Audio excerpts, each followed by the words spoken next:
Bom, tem que agradecer ao Léo, né? Porque ele me tirou da caixinha, né? Essa é a primeira palestra que eu faço desse gênero na minha vida. Nunca tinha feito antes. E o que ele me pediu foi um desafio e eu achei... Inicialmente eu fiquei pensando, caraca, mas eu estou tão confortável na minha caixinha. São 3, 4 palestras por mês que eu dou de afogamento há 20 anos. Então eu não preciso de slide, não preciso de nada, né? Tá tudo aqui, eu posso estar pensando na minha mulher, o que ela está fazendo lá em casa. E eu tô falando. Então é tranquilo. Mas ele me pediu um negócio que eu primeiramente falei, caraca, mas como é que eu vou manejar isso aí? Ele me falou, eu quero que você conte, é uma palestra motivadora, eu quero que você motive esses instrutores, eu quero que você conte a sua história, né? Conte a história da Sobrasa, porque a minha história é a história da Sobrasa, a Sobrasa está muito ligada. E eu falei, vamos lá então, né? Já vi que o Márcio tinha... Cadê o Márcio? O Márcio já tinha ocupado o meu lugar, eu falei, não tem como voltar atrás, ele vai dar aula de afogamento, não tem o que falar. Eu vou falar o quê, né? Vamos lá, então vamos lá. E aí, eu tenho a agradecer, porque foi um revival, né? Um retorno a tudo que eu fiz na minha vida profissional, até fora da vida profissional, vou mostrar um pouco para vocês, do que eu vivi. E realmente eu acho que é inspirador, né? Eu fico inspirado quando eu vou ouvindo e vou falando, isso me inspira, me emociona, e eu acho que o propósito da aula, dessa apresentação, acho que é exatamente essa, é emocionar, é mostrar para vocês que sem derrota não tem sucesso, não há sucesso sem derrota, então eu perdi muito, eu fui derrotado muitas vezes, muitas, não tem nem conta, para você conseguir um sucesso, tá? E foi muito legal, te agradecer porque realmente me tirou da caixinha e foi muito legal. Tá? A primeira pergunta, acho que é muito legal, eu só vou pedir desculpas ao Léo, que eu acho que eu vou ultrapassar 1 hora. Acabei de dizer o quê? Acabei de falar aqui, não é pra mostrar pra aqui. Porque como é a primeira vez, como é a primeira vez disso aí, eu quis trazer tudo e normalmente afogamento, os caras me disseram, fala 5 minutos, eu falo 5 minutos, você fala em 30, qualquer tempo que ele me der eu cumpro, mas isso eu acho que eu vou sair um pouco, tá? E na hora que você achar, puta, já encheu meu saco, levanta a mão, tá na hora de ir embora, doutor. Tá? O que define um bom profissional? Eu acho que essa pergunta serve para todos nós, né? Eu acho assim, o que define a gente como bom profissional?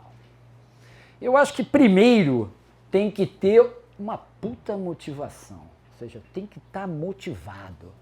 E motivação não quer dizer que não seja dinheiro, que não seja amor pelo próximo. Você tem que ter um drive, alguma coisa que te impulsiona a trabalhar o tempo todo, direto, a não voltar atrás e o tempo todo com muita força. Então isso é fundamental. Vocês não estariam aqui no sábado se não tivessem essa motivação. A outra coisa são as ferramentas. Tudo que vocês estão obtendo hoje aqui. Né? A ferramenta de saber como lidar com afogamento, como lidar com trauma, como fazer uma palestra, como dar, como se comunicar, como fazer essa mensagem que você tem, esse conteúdo, chegar no papel aqui, ele escrever, ele achar que é importante, levar para casa, multiplicar isso. Essa é uma ferramenta que você carrega. Tá? E essa ferramenta é super importante. E o julgamento, ou seja, o bom senso. O bom senso de aquele protocolo que eu li, nesse caso não se aplicava, não tinha como fazer, porque tinha uma exceção e eu não tinha como aplicar. Eu acho que isso faz um bom profissional. Ele necessariamente não precisa ter todas as ferramentas para ter um bom resultado. Veja vocês que o resultado fica exatamente no meio. Qual é o resultado? O que o Márcio encerrou a palestra ou começou a palestra? É o paciente. É o bom atendimento do paciente, é fazer o melhor para o paciente. Eu não sei o que fazer, isso aqui já é alguma coisa que eu estou fazendo. Estou dando carinho, estou dando amor, estou dando atenção, estou dando proximidade, eu estou fazendo alguma coisa. É um resultado. Eu posso ter melhores resultados? Posso. Quanto mais ferramentas eu tiver, melhor. quanto melhor julgamento eu conseguir analisar os protocolos que estão me propondo, e se tem um protocolo absurdo, né, melhor eu vou conseguir um resultado. E aí, pensando nisso, em 2016, voando lá para uma aula que eu ia dar na Colômbia, eu comecei a pensar quais eram os desafios que um socorrista tem. Quais são os axiomas, as dificuldades, os desafios, né? E a gente entendeu, primeiro, a gente tinha feito um trabalho muito interessante, eu acho muito interessante para quem trabalha com socorro, a gente fez um trabalho que mostrava que para um socorro de um guarda-vidas são 8 milhões de possibilidades diferentes. Então, no trabalho dia a dia de vocês, no momento em que você sai de casa e pega trânsito ou não, tem conta para pagar ou não, comeu bem ou não, dormiu bem ou não, está com frio ou não, está bem vestido ou não, tudo isso afeta o resultado final. E são 8 milhões de possibilidades diferentes. Significa que a cada 5, 6 portas que você escolhe para entrar, 5, 6 portas se abrem, 5, 6 portas depois, 5, 6 portas depois. A cada hora, pensa num socorro que você já fez e você vai lembrar que toda hora eu tenho que tomar decisões. Será que com tantas decisões, mais de 8 milhões de decisões, de possibilidades, será que eu consigo fazer perfeito? O que vocês acham? Óbvio que não. Então, assim, a primeira realidade é: nenhum socorro é perfeito. Todos são imperfeitos. Todos eu poderia fazer melhor ou diferente. Não existe o perfeito. Mas, mesmo não fazendo o perfeito, o resultado pode ser positivo. Ótimo. O resultado pode ser excelente, mesmo que eu pudesse ter que fazer diferente do que foi feito. Então, não existe socorro perfeito, pois mesmo cometendo alguns erros, o resultado pode ser positivo. A prática dos protocolos, essa é uma outra coisa que eu acho muito importante, o Léo estava falando um pouquinho. A prática dos protocolos e a sua revisão após cada socorro melhora a eficácia ou a eficiência de sua resposta. Ou seja, acabou o socorro, vamos juntar aqui a equipe, vamos fazer o pessoal do resgate aéreo e da parte de piloto faz muito isso, briefing, debriefing. Acabou a missão, vamos ver o que a gente poderia ter feito diferente? Isso é um exercício de um script para que você execute a próxima missão um pouco melhor. E não há problemas de avaliar, eu errei nisso ou eu errei naquilo. Sabe? A gente poderia ter feito diferente. O erro faz parte do acerto. Isso é fundamental. Adote novos protocolos e equipamentos. Somente se for baseado em evidência científica. Todos os dias a gente vê no Facebook, no Instagram, novos equipamentos fantásticos. E aí você vê várias pessoas querendo usar novos equipamentos, querendo usar novas tecnologias. Não é verdade? É uma pulseira, por exemplo, afogamento é uma pulseira que bota aqui, que ele flutua, um colar que bota, flutua, é o outro que tem um ralo que evita afogamento, e isso em todas as áreas de socorrismo. Antes de usar isso, questione de onde que isso vem, se isso realmente serve. Na maioria das vezes, o que você precisa é apenas do seu conhecimento e de boa vontade e julgamento, tá? Não precisa de tantos equipamentos para fazer o bem. Isso é muito importante, porque às vezes a pessoa diz, mas eu não tenho equipamento. Você não precisa o tempo todo de todos os socorros de equipamento e de equipamentos sofisticados. Você precisa de bom senso, saber como faz e executar a missão. Quanto mais ferramentas tiver, maior a eficácia no socorro. É isso que a gente está falando. E é isso que vocês estão adquirindo aqui, ferramentas. Ferramentas para saber, por exemplo, quando o guarda-vidas corre na praia, ele está lá, ele está pulando por cima das pessoas, né? Ele está olhando a vítima ali, ele está entendendo que a corrente está para cá, ele vai entrar para lá para poder cair, nadar e entrar em cima da vítima. Ele chega perto, vai chegando perto da vítima, ele já está avaliando se a água está fria, se a vítima é grande, se é pequena, se eu vou ter dificuldade, por onde eu vou sair, por onde eu vou entrar, qual o material que eu tenho, qual o vento que está batendo. Quer dizer, são 1000 possibilidades diferentes. Quanto mais ferramentas eu tiver, melhor vai ser o socorro.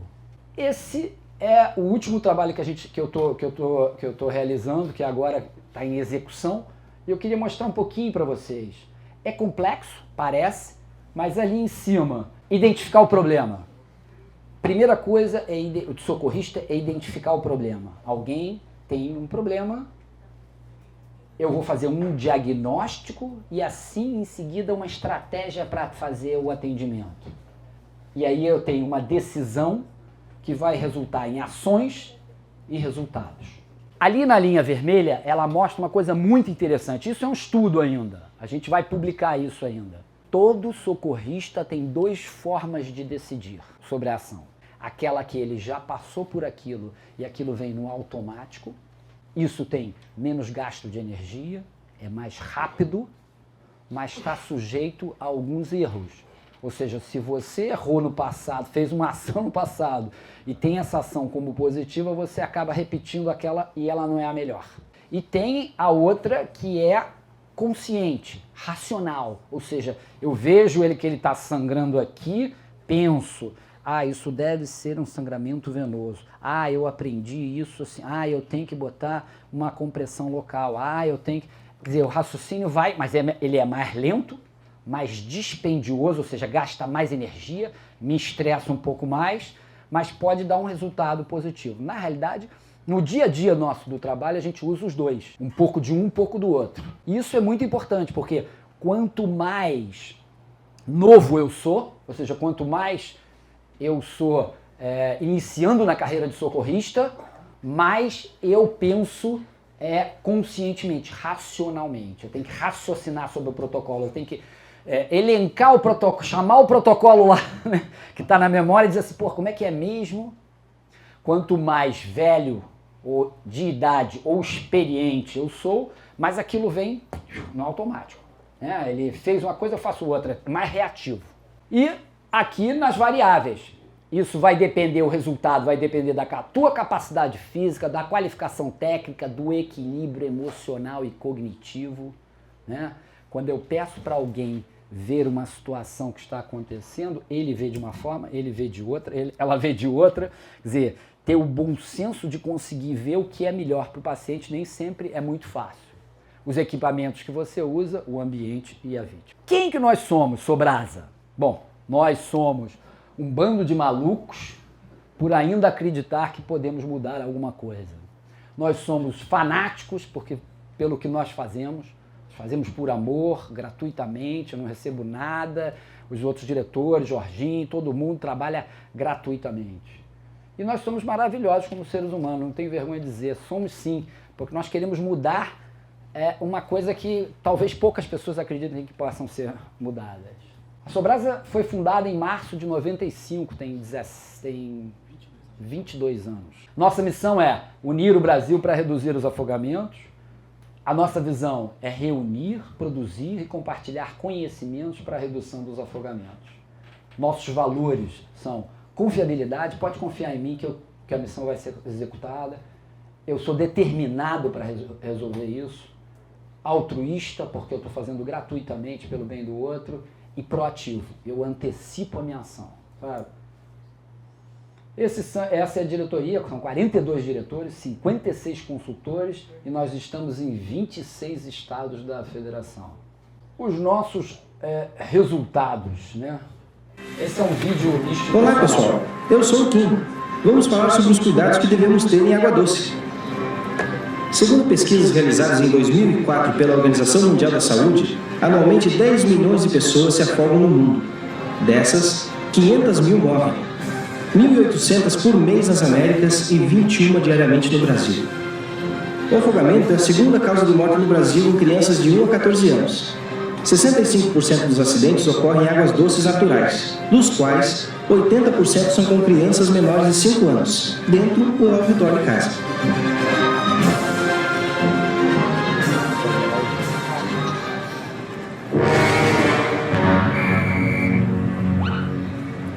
A prevenção reduz 85% desses acidentes.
destroyed everyone.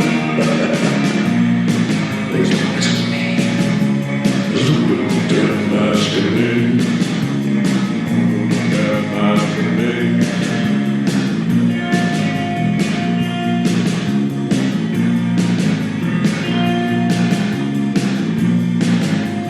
Skeletons crawl across these dark continents in search of their own. Their hollow eyes sucks glowing red as the shackles fall in the night. An evil man named Lakai screams, "My name is not Legion." The master of the moon and the sun, and in a second I'll destroy everyone. Now, don't mess with me. Zulu Death Masquerade. Zulu Death Masquerade. The Zulu Death Masquerade. The Zulu Death Masquerade.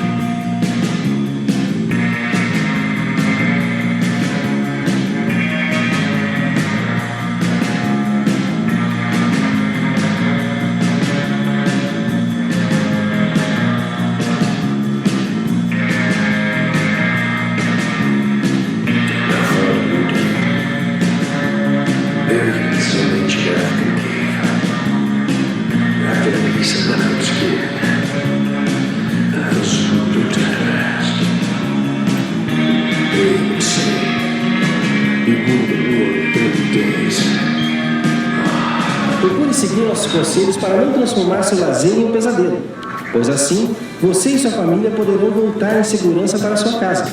Ajude-nos a prevenir afogamentos. Bom, isso é o trabalho de 22 anos com a Sobrasa e de muita gente ajudando. Ninguém faz isso sozinho, tá? Todo mundo tem uma equipe, né? Cada um dá o que pode. É sempre assim, numa sociedade, a gente começa a dizer assim, mas ele está fazendo menos do que eu. Não interessa, cada um tem alguma coisa para dar. E a gente tem que respeitar a limitação e os interesses de cada um. Às vezes tem pessoas que no momento estão dispostos a dar muito, e daqui a um ano não estão dispostos a dar tanto, mas daqui a 2 anos estão dispostos novamente a dar muito. Então, eu acho que o sucesso disso aí, se eu posso sintetizar numa coisa, é a união. É estar juntos, é fazer pelo todo, não fazer por si, né? E uma palestra que tem que ser motivadora, eu trouxe algumas frases que para mim representam muito, porque são coisas que eu vivi e achei que talvez servisse para vocês. Isso não quer dizer que sirvam. Eu acho que cada pessoa tem o seu jeito de ser e a gente deve respeitar. Então o que eu trouxe é a minha motivação, a minha história de vida. Se servir para vocês, ótimo, maravilha. Mostrar na área científica o que a gente fez, os protocolos mundiais, na Organização Mundial de Saúde, na American Heart, no ILCOR, no PHTLS, 7 livros, 85 capítulos de livros na área médica, 202 artigos. Classificação de afogamento foi publicada na American Heart, na Chest, no PHTLS e vários outros locais. Suporte básico de vida, ele foi publicado aí, no Suporte básico de vida nada, foi publicado numa revista chamada Resuscitation. Eu vou voltar só um instantinho aqui atrás para contar uma historinha, né, de pensar em realizar a classificação até a publicação foram 4 anos. 4 anos não é 4 anos trabalhando de vez em quando eu podia, não, 4 anos direto.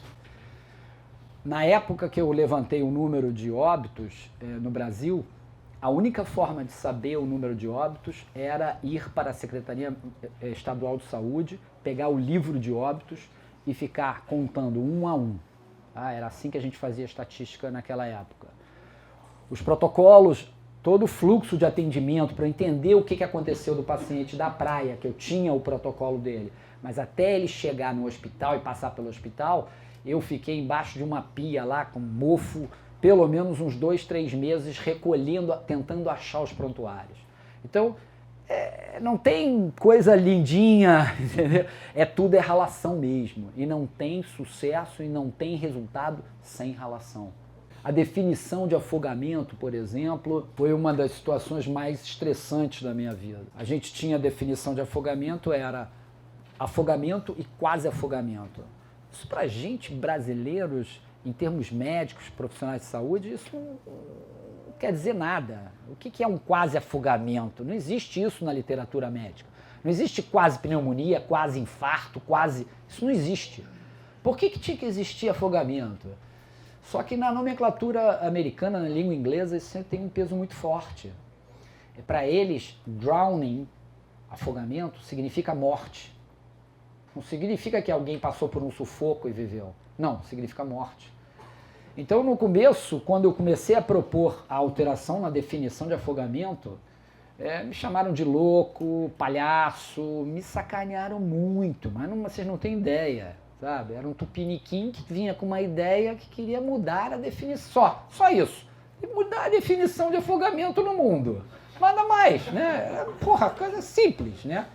Então, me sacanearam muito, não foi pouco, tá?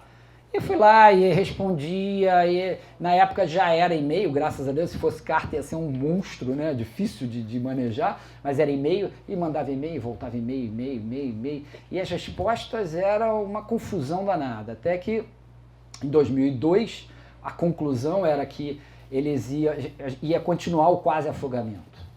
E aí, mas eles me deram uma oportunidade de fazer uma apresentação, por que eu acho que tinha que mudar, né? E aí eu fiz essa apresentação, e aí botaram em votação e algumas pessoas levantaram e disseram que eu achava que eu tinha razão. E aí marcaram para o dia seguinte um novo fórum de debate para as pessoas que estavam no Congresso, os especialistas. Então os especialistas iam julgar isso. E aí apresentei novamente. E aí mais pessoas levantaram a mão e disseram que eu estava com razão. Não, tem todo sentido. Todas aquelas pessoas que não eram da língua inglesa, porque aquilo era muito forte na língua inglesa. E aí nós conseguimos, então, mudar a definição de afogamento. Agora nós temos uma outra tarefa, essa semana surgiu uma outra tarefa, que é redefinir afogamento, porque ainda não está bom, e eu acho que não está bom mesmo não. E vai ser uma outra luta, e não é uma luta técnica só. Acho que é uma luta política, né? Política, de poder.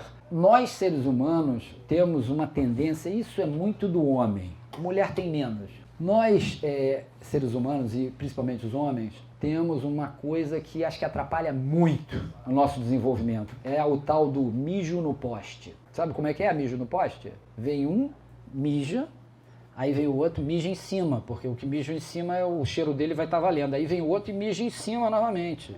E veio outro e mija em cima. E isso acontece, por mais bobo que pareça, é isso que acontece na medicina, na política. É o cara que assume a nova política, ele derruba o muro e constrói o muro dele, né? E a coisa vai, a gente vai caminhando 2 passos para frente, 1 para trás, 2 passos para frente, 1 para trás, às vezes 2 passos para trás, 1 para frente. E fica nesse passo. Então acho que é muito importante a gente tentar contribuir para o mundo, não para a gente, não para deixar nossa marca. Sua marca vai ficar se você contribuiu. Não porque você mijou no poste, porque depois que você mijou no poste, vem outro cachorro e vai mijar depois. Então não tem jeito, né? Então a tua contribuição é muito importante. Eu acho que ela pode ser feita de diversas formas diferentes. A gente mudou, por exemplo, a forma que coloca o paciente com trabalho científico, a forma como você coloca o paciente na praia. Antigamente era de cabeça para baixo e a gente conseguiu mostrar também, através de trabalhos científicos, que não é de cabeça para baixo, é na posição lateral. Ou a gente conseguiu mostrar também, mudando a forma como o mundo encarava, como tinha que ser feito o tratamento do afogado. O tratamento clínico é, você chega no local, embrulha e corre para o hospital.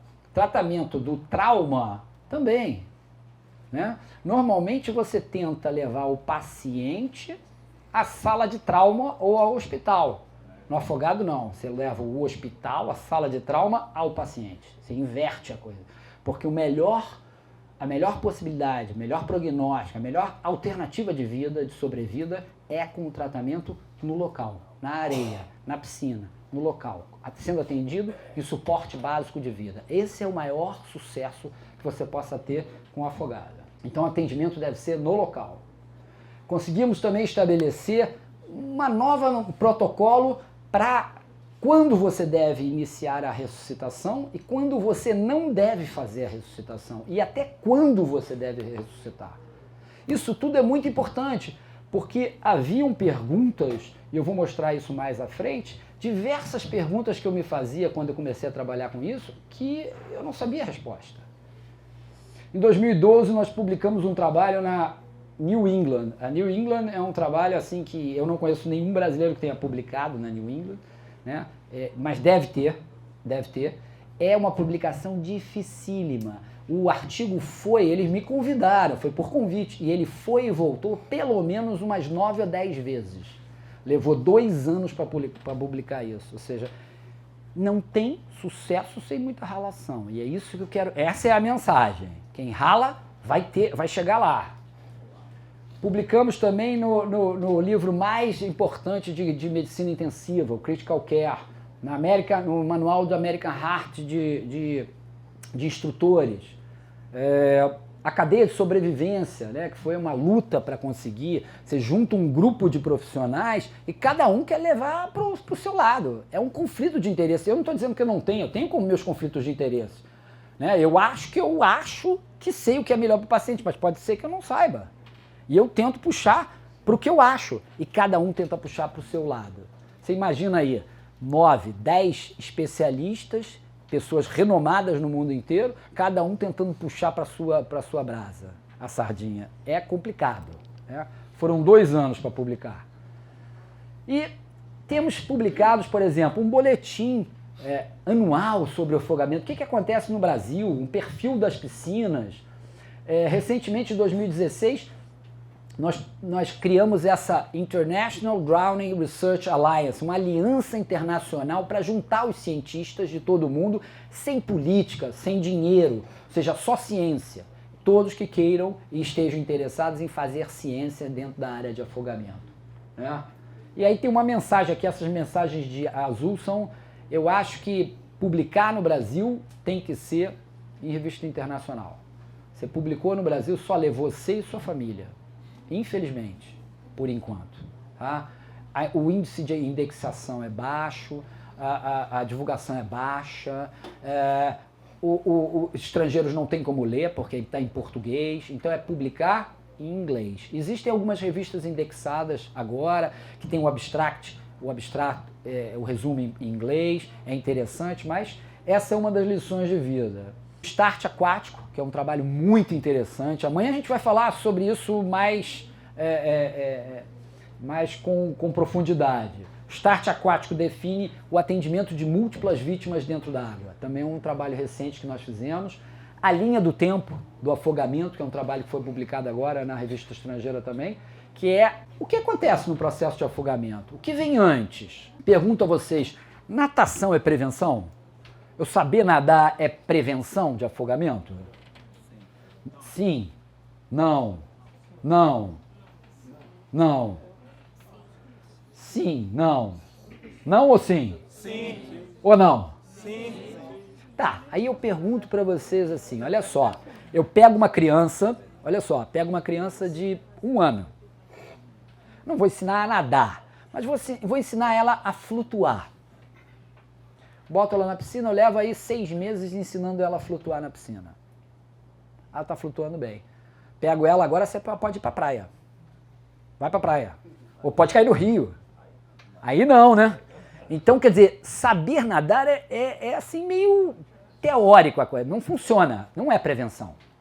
Saber nadar, ou ter natação, ou saber flutuar, é reagir melhor.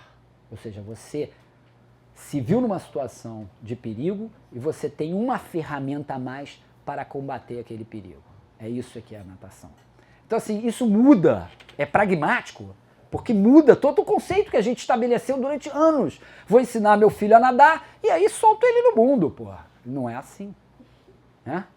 Mas isso a gente vai falar melhor amanhã. Linha do tempo. E até em 2016 que a cadeia de sobrevivência foi publicada nas recomendações do Wilcor, né? E foi muito interessante. PHTLS também publicou a classificação de afogamento. Nós fizemos esse trabalho aí também, que é uma outra coisa muito interessante, que é o seguinte: será que as medidas de prevenção que eu preconizo para a piscina são as mesmas de uma praia? São as mesmas de um rio? Ou de uma cachoeira? Cada local é um local diferente. Então não adianta eu falar uma coisa só. Eu tenho que ter medidas diferentes. Algumas são comuns, claro. Então nós criamos aí esses 5 medidas para casa mais segura, piscina mais segura, rio mais seguro, surf mais seguro. Cada situação tem as 5 medidas importantes para a prevenção. Esse ano foi publicado, da Organização Mundial de Saúde, publicou os guias, as recomendações para a prevenção no mundo. Eu fui o revisor e a gente tem parte do trabalho brasileiro publicado aí dentro da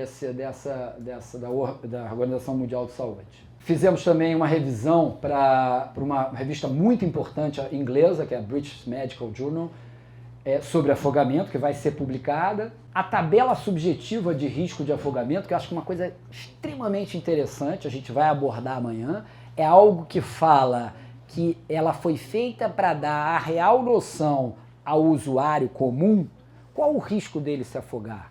Então, só para vocês terem uma ideia aqui, por exemplo, nadador que domina os 4 nados e possui treinamento em análise de risco e resgates aquáticos tem risco baixo em todos os ambientes. Baixo, não é nulo, baixo. Mas olha o outro ponto ali, que nível 5, não possui flutuação básica. O risco para todos os locais é alto. Então assim, depende de quais as ferramentas a pessoa tem, o risco vai variar. E isso é muito importante como noção. Fizemos também esse ano a sinalização gestual, padronização da sinalização gestual.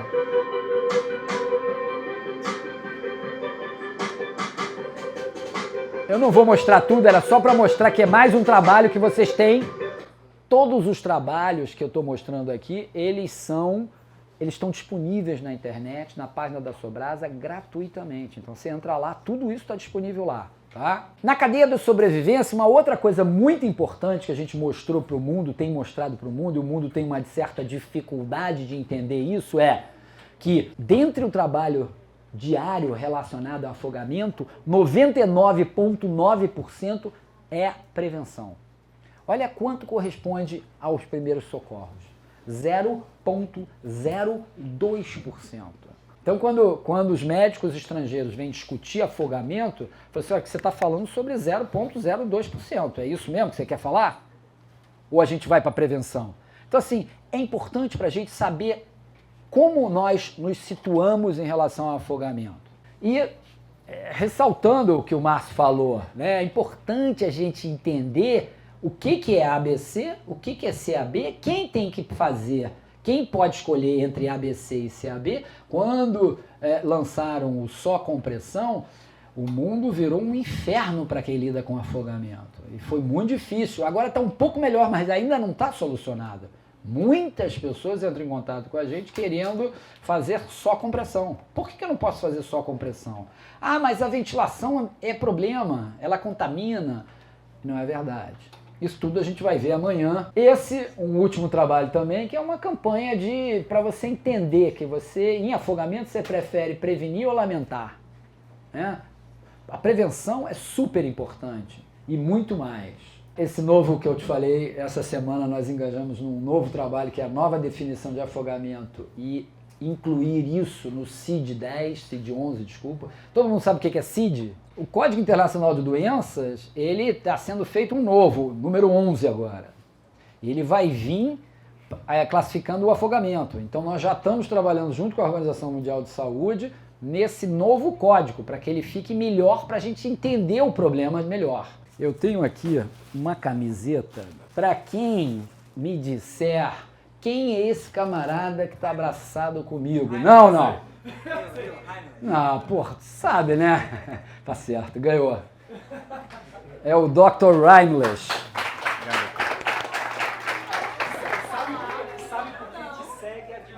Tá vendo? Por isso. Hã? Não deixou nem brincar, né, cara? Já saiu batendo logo, cara. O cara tá no script dele. Ele tá preparado. Hã? Olha só, fizemos até hoje quase 600 palestras, 46 internacionais, o grupo todo da Sobrasa, tá?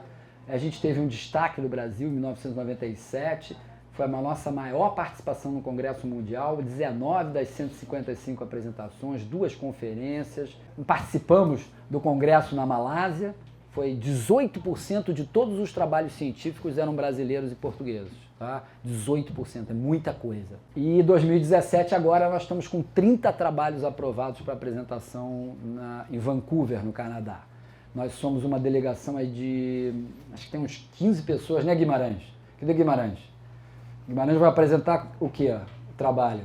Padrões de comportamento associado a lesões de hematoma. Isso aí.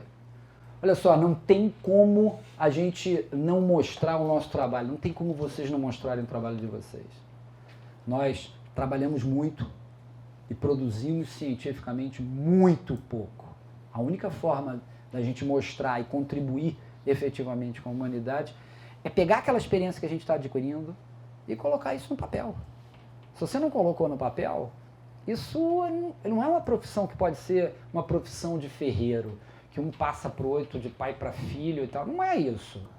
Nós somos profissionais. Então, pegou uma dúvida, estou na dúvida com isso, vou elaborar um pequeno trabalho científico. Eu quero saber qual é a resposta para isso. E você tem várias pessoas aí para ajudar vocês.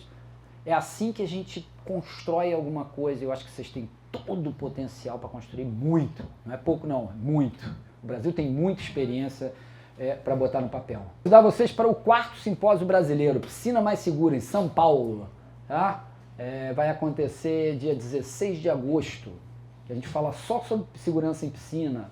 Nós fazemos todo ano um simpósio no final do ano, vai ser na Paraíba. Tá? Um simpósio com o Sobrasa Rescue. Nós temos cursos online gratuitos na internet, vários, são 7 cursos diferentes. Tem certificação nacional e internacional, fazemos intercâmbio de trabalho em Portugal, temos debates na internet, o Facebook, Instagram, vários Facebooks, então você entra, dá o like e vai participar dessa discussão. Surf Salvo Internacional, já fizemos em 7 países diferentes, estamos fazendo em pelo menos 14 estados diferentes aqui no Brasil. Apresentações em shopping, manual profissional, o curso de salvamento, o campeonato que tem, eu não vou passar o vídeo, mas é um campeonato que tem na Paraíba e agora no final do ano, em 2017, é um campeonato de salvamento aquático, são 2 dias de campeonato, 1 dia de discussão de simpósio, é um evento super interessante. Tudo isso para promover a prevenção. Nós temos 2 profissões, duas leis no Senado Federal para regulamentar a profissão de guarda-vidas e para regulamentar a segurança em piscinas. Infelizmente, isso a gente não consegue, já está no Senado, mas a gente não consegue que isso vá adiante. E é realmente difícil. A profissão de guarda-vidas tem pelo menos 10 anos já que tá nesse processo, e a de piscina tem um pouco menos, deve ter uns 6 ou 7 anos, mais ou menos. Eventos de prevenção, escolinha de salvamento, colônia de férias, guarda-vidas júnior, guarda-vidas por um dia, prevenção em escolas primárias, guarda-vidas master, município mais resiliente em afogamento, piscina mais segura, campanha latino-americana de prevenção, tudo são projetos de prevenção, campanhas para envolver as pessoas e diminuir o número de afogamentos. Folder de prevenção, eu trouxe um folder para você com a classificação aqui, você pode pegar comigo depois. Adesivos da campanha, vídeos, nós temos 3 vídeos em desenho animado, você pode baixar isso na internet, passar para os seus filhos, passar na escola, passar para o teu grupo, afogamento em inundações, prevenção em inundações, praia e piscina e água doce. Imã de geladeira, adesivos, e aí vai. É muito material gratuito. Vídeos gratuitos na internet. Esse é, por exemplo, Surf Salva.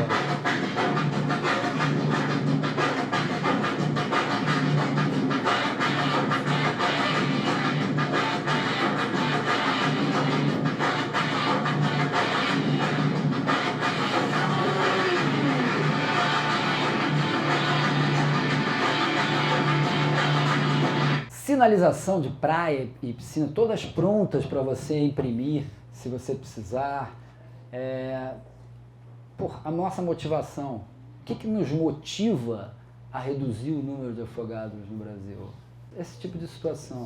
Uma criança perto de um espelho d'água, onde o pai, mãe ou responsável não entende que aquilo é um risco. Né? Então, assim, por que uma pessoa se submete a um risco desse? Ou submete uma criança dessa idade a um risco desse? Porque ela ignora. Porque a informação do risco não chegou lá ainda. Sabe, a palavra multiplicadores do bem é tudo que a gente quer, né, Léo? Estou dizendo assim, é multiplicar o bem, é multiplicar a palavra, é multiplicar o impacto e a possibilidade real de que isso é real. Isso vai acontecer com alguém da nossa família. É um filho, é um neto, é um sobrinho, é um primo. Porque isso é a realidade. 6.000 pessoas morrem todos os anos afogadas. 6.000. Tá? Não vou deixar vocês angustiados muito, não. 75% de água no nosso planeta. Maior número, o Rio de Janeiro tem o maior número de resgates em todo o mundo. Tá? É muito risco. É muita gente sendo salva. 10 pessoas se afogam, uma morre a cada minuto no mundo. 17 pessoas morrem afogadas diariamente. 17 todos os dias, quase um por hora. Eu já estou falando há quase uma hora, uma pessoa se foi. É pouco não, é muita coisa. É a segunda causa de morte de 1 a 9 anos de idade, entre todas as causas. Ou seja, é a segunda causa que mata nossas crianças. É a terceira de 10 a 19 e a quarta de 20 a 24. Olha só como o mapa das mortes por afogamento no Brasil, ele é diferente. Olha só, por exemplo, Rio de Janeiro, menor do que 2 óbitos por 100.000 habitantes. Olha como é que está o Amazonas, 5, ou seja, é o dobro e mais alguma coisa. Ser morte é o local de maior risco, é o norte. Olha esse gráfico também, porque quando a gente pensa, a gente mora em Salvador, a gente pensa em praia, a gente pensa, o risco está na praia. Não, na praia é 15% dos óbitos. 75% dos óbitos é em água doce, rio, lago e represa, onde não tem prevenção, não tem ninguém para alertar, não tem guarda-vidas, não tem salva-vidas, não tem ninguém dizendo que é perigoso. Então essa informação tem que chegar quando? Antes do cara ir para lá. O cara chegou lá, ó, morreu. A boa novidade é que a gente está reduzindo, né? A gente está reduzindo o número de óbitos. Né? A gente está no caminho, nós estamos no caminho certo, mas precisamos trabalhar mais. Nós vemos, o que nós vemos, esses números todos que eu mostrei para vocês, nós estamos vendo apenas 6% do todo. 6% do todo. Ou seja, 94% das coisas que estão acontecendo eu não estou vendo. Por quê? Porque eu só vejo o que a gente registra como certificado de óbito, o atestado de óbito e hospitalização. O resto eu não vejo. Claro, mas o Salvamar não reporta? Reporta. O Gemar não reporta? Reporta. Mas isso vai para onde? Isso vai para uma estatística nacional? Não.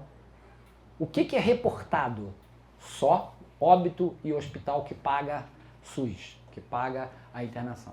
Bom, tinha que contar um pouco da minha história, né? Então aqui, ó, eu com a minha primeira namorada, à direita, tá vendo? Segurando o mastro, mas depois eu parei esse negócio de segurar mastro. Tá? Neném, eu aqui, ó, com o meu pai, à direita ali da praia, é a pessoa que me deu essa proximidade da água. A gente pescava, a gente pegava onda, jogando vôlei na praia, o tempo todo praia e água. Aqui na faculdade, na vestibular, para medicina, era só surf. Eu não queria saber nada de estudo. Nada, zero, estudo zero. era campeonato de surf e surf. Aqui na Universidade de Medicina, mesma coisa. Só surf, esporte, vôlei e vambora. Tá? Só me deu o clique, e esse eu acho que é uma história interessante, só me deu o clique quando eu fui transferido de uma faculdade para outra e entrei no terceiro ano em outra faculdade. Eles se sentavam numa mesa redonda e o mestre lá que era fisiologia, semiologia médica, ele pegava e começava a perguntar um para um. Eram 12, 15 pessoas, não tinha nem onde me esconder, porque eram 12 pessoas e ele começava perguntando. Isso quer ver? Isso quer ver? E eu, porra nenhuma, não sabia nada, né? Não sabia nada. Então, ele perguntava, ele ia perguntando, todo mundo respondendo. Aí chegava na mim, eu não sei. Porra, e era assim, foram 2, 3 semanas desanimadoras, sabe aquela sensação de sou um merda. E é a sensação e é a motivação. Ou seja, porra, o que eu fiz? Sentei e estudava o dia inteiro, acordava 1h da manhã, estudava até 3h da manhã e voltava a dormir. Estudava o dia inteiro e assim foi, durante 1 ano. Tá? E aí no final desse terceiro ano eu já estava com uma nota para conseguir um estágio que eu consegui no CTI, que eram 5 vagas. Quer dizer, a gente motivado, né? Eu estava motivado antes, era com a praia, com a piscina, com surf. Mas assim, a gente vive muitas derrotas antes de conseguir a vitória. Eu treinei, né? Durante a faculdade e durante a residência, eu fiz residência na Marinha, eu treinei bastante para ir para o interior, para uma cidade do interior que é Jacaraípe, fiquei 2, 3 anos lá e depois voltei. Quando eu voltei, fiz concurso para vários lugares. Eu acho que isso é uma das mensagens. A gente deve abrir as portas. A gente deve ter todas as portas que a gente puder ter abertas. Quanto mais porta aberta, melhor. E você escolhe. Né? Ótimo você ir na sorveteria e tem 100 sabores. Eu adoro isso, porra. Eu posso escolher o que eu quiser. Né? Não é muito melhor do que você chegar na sorveteria? O que tem? Tem goiaba. Aí, não, só tem goiaba. Porra, e só tem goiaba, você vai tomar de goiaba, não tem jeito. Então, assim, você ter opções é muito interessante. Então, façam concursos públicos, porra, vai fazendo até você conseguir se encaixar naquilo que realmente te completa e que é bom pra você. Mas nessa época é que aconteceu que eu entrei no Corpo de Bombeiros e eu entrei para trabalhar com afogamento. A minha ideia era trabalhar com afogamento, queria ficar perto do mar, queria ficar perto da água.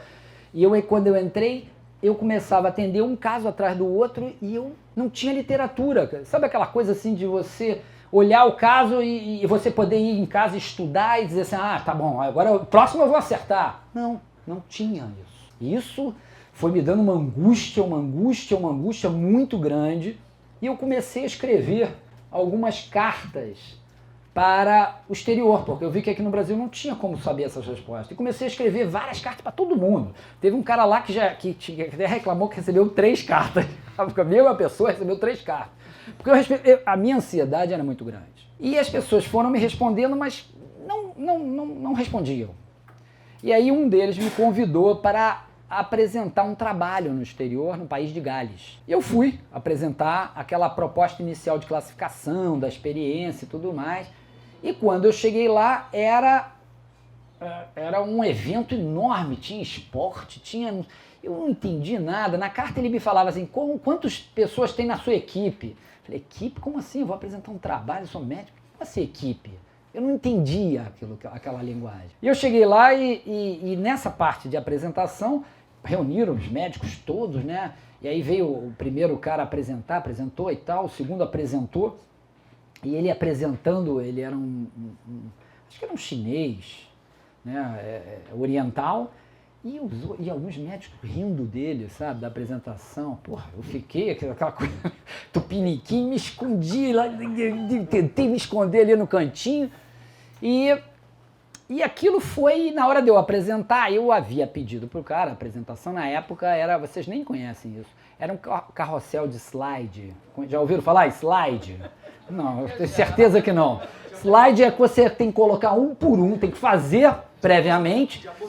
Diapositivo. E tem que colocar um por um. Eu pedi para ele disponibilizar 2 carrosséis, porque aí a apresentação dupla fica mais rápida. E eu tinha 15 minutos para apresentar. E aí, quando eu cheguei lá, eu falei, apresentação, eu preciso do outro carrossel. Não, não tem. Eu falei, sim, como não tem? E a apresentação é com os 2 rolinhos, né?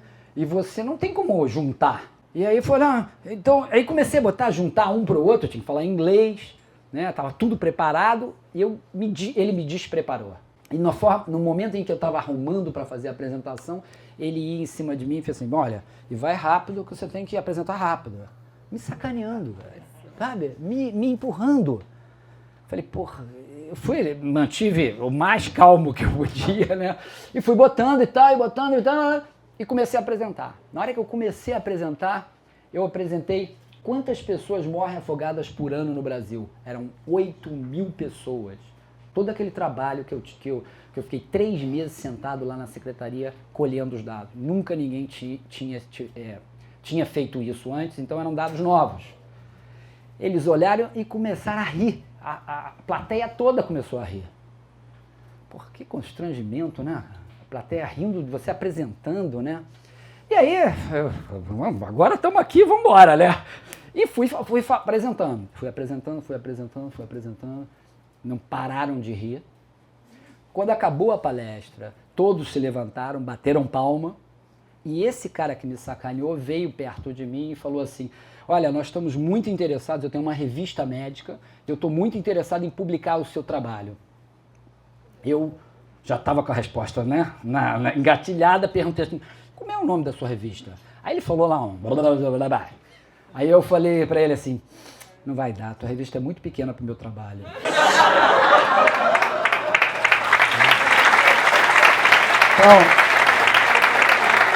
Então, a roda, ela dá volta. Tá? Então é isso aí, você tem que aguentar o pisão, você tem que aguentar, é assim mesmo. E não tem sucesso sem derrota. Teve uma outra situação assim, que é muito interessante. Nesse mesmo evento no país de Gales, eu fui para lá e, olha, era assim, tem várias reuniões, vários meetings, vários não sei o quê, eu sempre ia errado. Era para ir social, eu ia à vontade. Era para ir à vontade, eu ia social. Eu não acertei uma ali naquele negócio, tá? Aí tem o encerramento. No encerramento, uma plateia ali de, tinha umas 800 pessoas, príncipe de Gales na mesa, autoridades. E eu com a Lila, né, lá, com a minha esposa lá atrás, sentadinho, né, só ouvindo, né, entendendo algumas coisas, outras não. Até que, aí eles falam assim, David Spielman from Brazil. Aí a minha mulher me cutucou. Eu acho que é contigo, hein? Eu falei assim, será? O que eles iam falar meu nome? Aí o cara, eu falei assim, como assim? Aí subi. Né, a gente vai subindo, né, naquele palco, não sei o que, todo mundo olhando pra você e tal. Agora assina aqui. Eu falei assim, como assim assina aqui? O quê? O que eu vou assinar? Porra! Eu tava assinando, sabe o quê? Isso em 1994. Um compromisso em reduzir o número de afogamentos no mundo. Dali eu voltei pro Brasil e assim a gente fundou a Sobrasa. É uma história, né? Vou falar mais não, senão eu vou... Uma outra coisa muito interessante que eu acho que serve de lição de vida para vocês também eu procurava respostas. Eu fui lá para procurar respostas para as minhas dúvidas. E eu sei que cada um de vocês tem dúvidas. E eu perguntava, ficava cercando todo aquele cerca Lourenço, ficava cercando, todo mundo perguntando. Mas assim, não ficava muitas perguntas para um só que ia cansar, né? Então eu perguntava para vários... Cara, não obtinha resposta em lugar nenhum. Até que alguém me apontou o fera do fera, o bambambam do bambambam. Aquele cara ali, aquele cara é o cara. Pô, eu fui lá.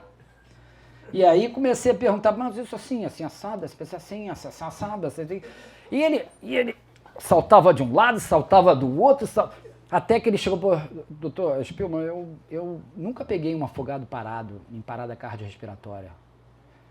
Eu olhei para ele e falei assim, porra, eu não vou encontrar minhas respostas aqui, então. Eu vou ter que produzir minhas respostas. E foi o compromisso que eu vim fazendo esses anos todos, produzindo as respostas.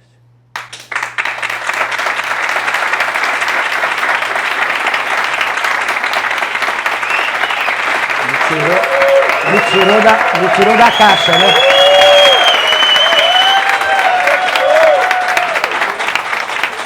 Me tirou da caixa, né? Sacana.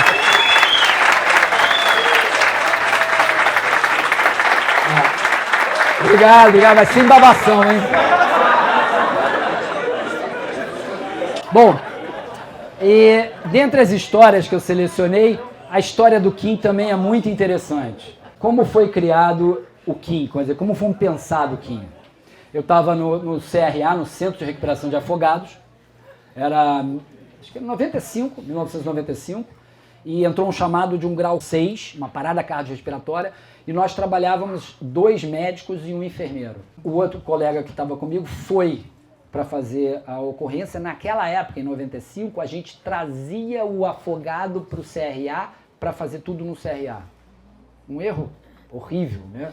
Mas, na época, não tinha nada escrito, né? Então a gente não sabia. Bom, a gente trazia para o CRA.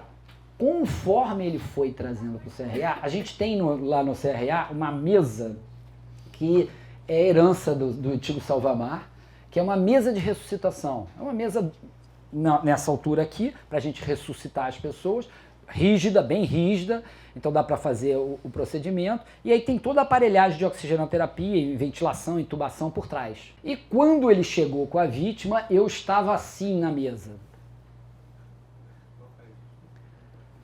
Tubo orotraqueal de um lado, laringoscópio do outro, esperando ele colocar na mesa para passar o tubo e começar a ressuscitação. Depois que a gente ressuscitou, foi tudo bem, ele me falou assim, porra, mas, cara, tu parecia um siri ali, né? Aí a gente começou a pensar, o siri, ele está exatamente aonde? Ele está exatamente na areia ali, na areia molhada. Ele é exatamente a posição onde o guarda-vidas fica, né? Molhando o pé o tempo todo e olhando o tempo todo.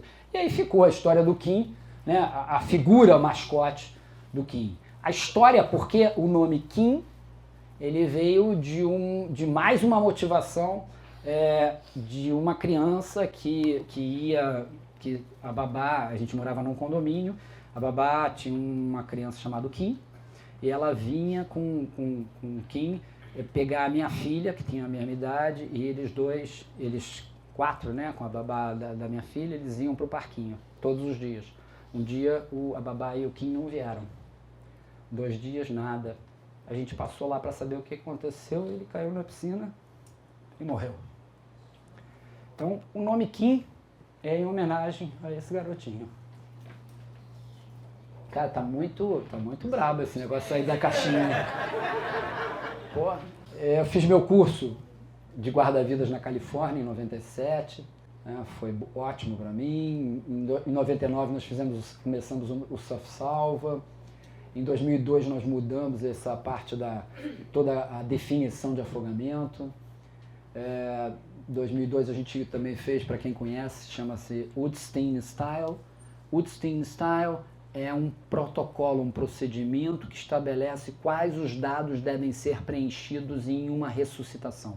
Esse time aí é o mesmo time que fez o Woodstein Style da America Heart, da coisa, e a gente se encontrou para fazer o processo do afogamento. E o COR, né, ajudei a produzir, o Márcio falou um pouco, né, toda a dificuldade que é manter o ABC, foi uma luta, foi uma guerra, faltava só pancadaria, porque todo mundo queria levar para a parada de origem cardíaca e nós queríamos trazer para a parada de origem respiratória, que é o caso de afogamento. Então, foi muito difícil, mas ainda se mantém, não sei até quando, mas ainda se mantém.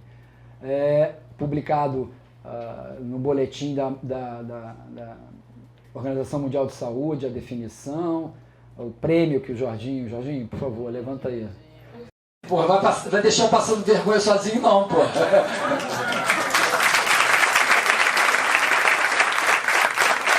A gente que tá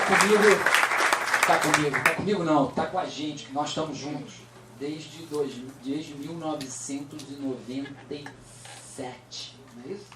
5. A história, posso contar a história? Ou você quer contar? Não, conta você. Porra, me dá uma livre. Ele vai contar a história do nosso... É uma boa história.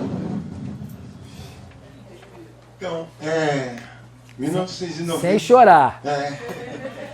Eu estava assistindo um Esporte Espetacular e aí eu vi Campeonato de Salvamento Aquático ano que vem, 96, né, no Rio de Janeiro.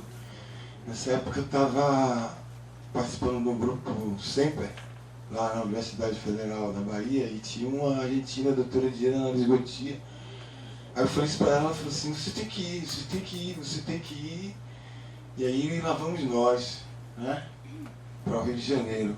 E naquela época eu vibrando assim naquele vídeo, até tem, eu digo, vou fazer, vou acontecer e tal, físico, bíceps, tríceps, entendeu? Com essa ideia, né, a efervescência toda do campeonato, aí a corrida nadadeira, que é uma coisa assim de explosão, né? E aí... Se explodiu. Explodiu. E aí eu tava assim, já peguei a primeira, tipo assim, são 10 baterias, né? Você vai eliminando que nem jogo da cadeira, vai tirando e tal. E aí o primeiro tiro, o segundo, chegando com diferença assim de 3, 4 metros, eu senti o cara, né? Tô bem, e aí eu vou ganhar e tal.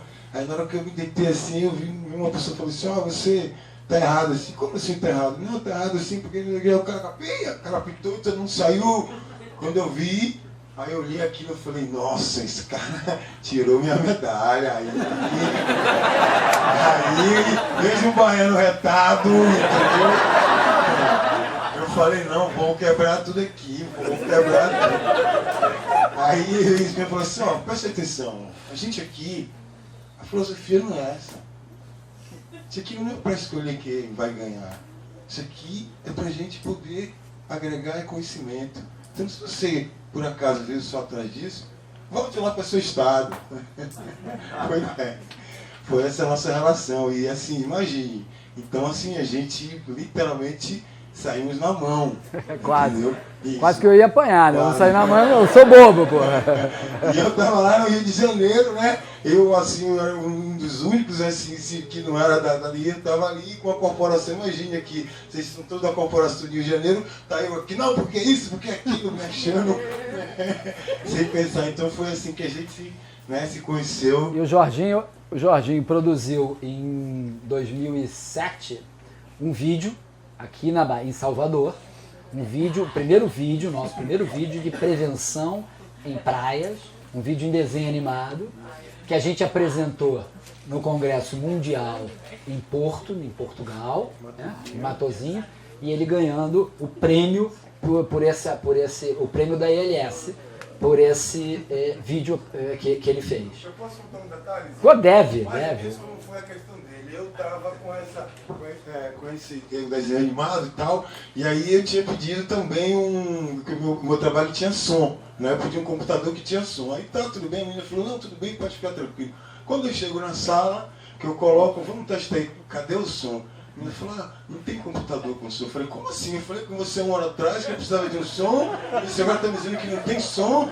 Não tem som, mas o meu trabalho tem som, eu preciso ter... E aí tinha um colega nosso chamado Romeu Bruno, que ele estava na outra palestra, que estava já comendo a hora do almoço, né, lá embaixo. Eu falei, quem vai me salvar aqui? Porque eu preciso agora traduzir tudo isso em inglês para a plateia. Tinham 2 trabalhos australianos, 2 da Nova Zelândia e esse nosso. Olha só, a referência Nova Zelândia, Austrália e Brasil. Então eu estava competindo com a Nova Zelândia, Austrália e Brasil. 2 da Nova Zelândia, 2 da Austrália, um trabalho de prevenção. Aí desci rápido, o meu nome estava lá na mesa, né? Tal, desci para chamar Romeu Bruno, que tava, cheguei, peguei o prato do cara, joguei na lixeira, falei, meu irmão, vamos aqui, o que é, Jorginho? O que é? O Romeu Bruno é um salva-vida brasileiro, morou no Havaí por muitos anos e... né, falava inglês, falei, pô, Romeu, peguei o prato dele, joguei, e aí, embora aqui comigo, aí peguei Romeu, subi, aí cheguei lá, o que estava acontecendo? Passei um pouquinho o vídeo, aí falava para Romeu, que traduzia aí passava mais um pedacinho, falava isso, Romeu, aí para. E aí eu falo, meu, agora é isso. É isso. Isso aqui foi feito aí. Esse trabalho foi essa tradução. E aí, não, mas detalhe uma coisa interessante, quando eu cheguei, o meu nome já tinha saído lá da vida, eu falei, nossa, me limaram. Então, meu nome lá junto com os caras da Austrália. Quando o roteiro não estava lá, eu falei, nossa, limaram o brasileiro. Exatamente, eu falei, aí depois da apresentação, eu falei assim, nossa, o negócio não foi legal, não vai gerar. Daqui a pouco estava eu e Prates, Coronel Prates, que é o presidente da Sobrada do meu lado, eu tudo triste assim e tal, sem entender nada. Daqui a pouco eu ouvi falar, Mr. Jorge. Aí Prates falou, Jorginho, você ganhou. Eu falei, não, rapaz, é um tal de Mister aí.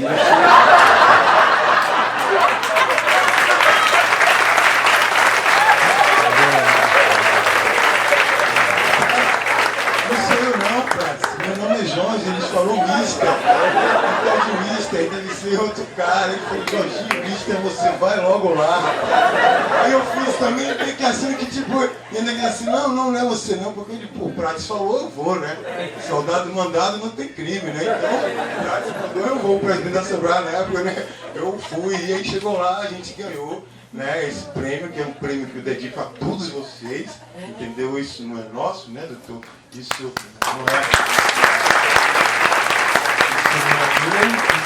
do meu país. As pessoas que estão querendo levar, então isso foi feito para que chegue às outras pessoas. Isso é nosso, pessoal. Muito bom. Saber agradecer é muito importante, né? Agradecer as pessoas que ajudaram a gente, as pessoas que estão com a gente, que, né, nos apoiam. Porque apoiar quando você está vencendo é mole, tem várias pessoas apoiando. Mas quando tu está se sentindo por baixo, vem a pessoa que está com o teu lado, isso é difícil. E eu acho que a gente tem que valorizar as pessoas que deram pra gente, né? A diretoria, né? A diretoria da Sobrasa, porra, tem feito um trabalho sensacional. Todos somos amigos, né? Como você viu com o Jorginho, os encontros são assim, né? É de felicidade, é comemoração, como o Jorginho fala. Nós nos encontramos para celebrar a vida. E é isso mesmo que a gente faz, né, Jorginho? Bom, eu tenho uma outra camisa aqui. Epa, animou o negócio. Tem uma camisa aqui da Andréa Lopes, de surf, para quem me responder essa pergunta aí. Já apresentei coisa pra caceta. O que nos falta conquistar? O que falta conquistar para a Sobrasa? O que a Sobrasa está precisando ainda conquistar? Mais voluntários. Não acertaram. Sensibilizar as pessoas que podem se tornar uma vítima? Ainda não.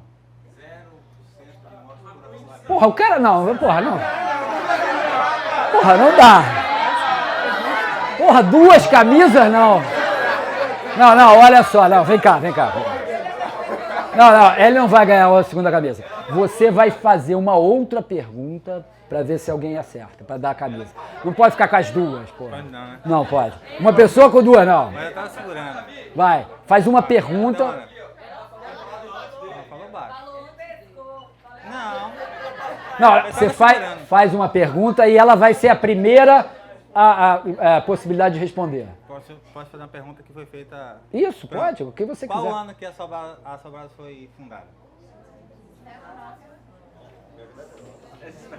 95. Mas eu acho que ela merece mesmo. Pronto. Olha lá. Muito.